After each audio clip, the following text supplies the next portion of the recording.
Bwana, naitwa Rajab Namo, meneja Nyamonge Sport. Leo nipo na ndugu zangu, familia kabisa hii, Isamu wa dunia.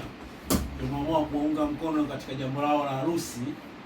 Sisi kama vijana tuko pamoja, tunafanya vitu vingi. Ishakuwa familia hii na sisi tutawalika katika mambo yetu mengi. Hususan sisi bwana tuna bata la Nyamonge Sport. Waga tunalifanya kazi mzungu. Na tunakutana kama hivi, tunaitana weekend moja, tunaenda kule tunakula mbuzi wawili watatu, kwa vinywaji nini wanakunywa, wanafanyaje, wanataka kuvua mara nyingi kama shoko kuonaga. Tushampelekaga mkali, tushampelekaga koksi, tushampelekaga mtukazi, unaelewa vizuri. Kwa hiyo inayofuata na nyinyi tutawalika ndugu zetu.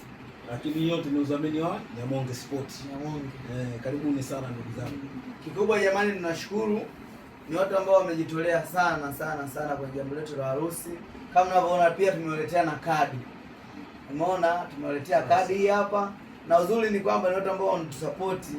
Hawajatuacha kinyonge, wametupa na bahasha. Bahasha yao hii.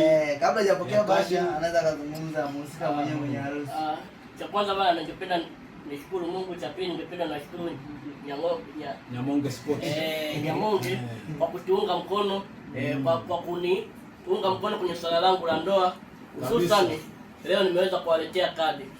Na pia amesema watakuwepo. Tutakuwepo, yani tutakuwepo, lakini mimi kama manager ya Nyamonge Sport nitamshauri Mshua tulete zawadi siku ya harusi. Shukrani sana. Yani siku ya harusi hatuji mikono mitupu, yani Isamu wa dunia ukitukuta tu, ukinikuta mimi, ukitukuta wote pale tupu, yani ukiona tu sura yangu ujue zawadi yako ipo hapo yani. Yani uhakika. Tashukuru sana bwana. Kadi yako hii hapa. Bwana, shukrani sana basha yako hiyo mzee wangu. Shukrani. Bwana, kadi hapo bwana, Nyamonge Sport tupo kwenye jambo lao. Karibuni Zetu sana kabisa familia hii. Karibuni sana. Haina noma mzee wangu. Shukrani sana. Shukrani. Piga na picha.